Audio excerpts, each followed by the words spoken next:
JNU में नवनिर्मित संविधान स्मारक में संविधान निर्माता डॉक्टर बाबा साहब अम्बेडकर जी की कोई स्थान नहीं। कुलपति द्वारा जानबूझकर डॉक्टर बाबा साहब अम्बेडकर जी का अपमान और स्मारक को कांग्रेसीकरण नहीं सहेगा समाज।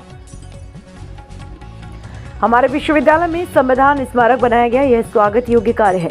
विश्वविद्यालय परिसर का संविधान स्मारक आने वाली कई पीढ़ी के छात्रों को स्मारक के माध्यम से संविधान की मूलभूत जानकारी देने वाला होना चाहिए। संविधान के निर्माता भारत रत्न डॉक्टर बाबा साहब अम्बेडकर जी की जीवन संघर्ष और संविधान निर्माण के लिए उनके उत्कृष्ट ज्ञान और कौशलता की जानकारी संविधान स्मारक में उनकी प्रतिमा के साथ लगनी चाहिए।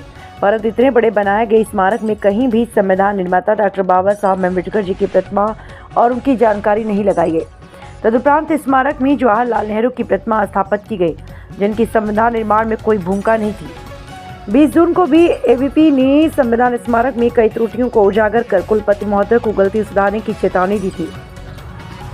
उसके बाद प्रशासन और कुलपति महोदय द्वारा इरादे के साथ कांग्रेस नेताओं को खुश करने हेतु संविधान निर्माता डॉक्टर बाबा साहब अम्बेडकर जी का देश प्रति समर्पण और संघर्ष का इतिहास मिटाने का और नवनिर्मित स्मारकों का कांग्रेसीकरण करने का प्रयास निंदनीय है। कुलपति के इस दुस्साहस का एबीपी विरोध करती है।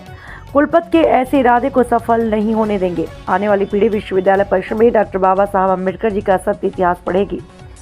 स्मारक में सीसीटीवी कैमरा और सिक्योरिटी गार्ड्स भी नहीं लगाए गए। एबीपी ने मांग की कि 1 सप्ताह के अंदर विश्वविद्यालय स्थित संविधान स्मारक में डॉक्टर बाबा साहब अम्बेडकर की प्रतिमा सम्मान के साथ स्थापित की जाए और स्मारक में सीसीटीवी कैमरे और सिक्योरिटी गार्ड्स लगाए जाए। अगर हमारी मांग पूरी नहीं हुई तो एबीपी उग्र विरोध प्रदर्शन करेगी। विश्वविद्यालय द्वारा जो संविधान स्तंभ का उद्घाटन किया गया, उस संविधान स्तंभ के अंदर जो संविधान के निर्माता डॉक्टर बाबा साहेब भीमराव अंबेडकर है, उनकी प्रतिमा कहीं नहीं लगाई गई।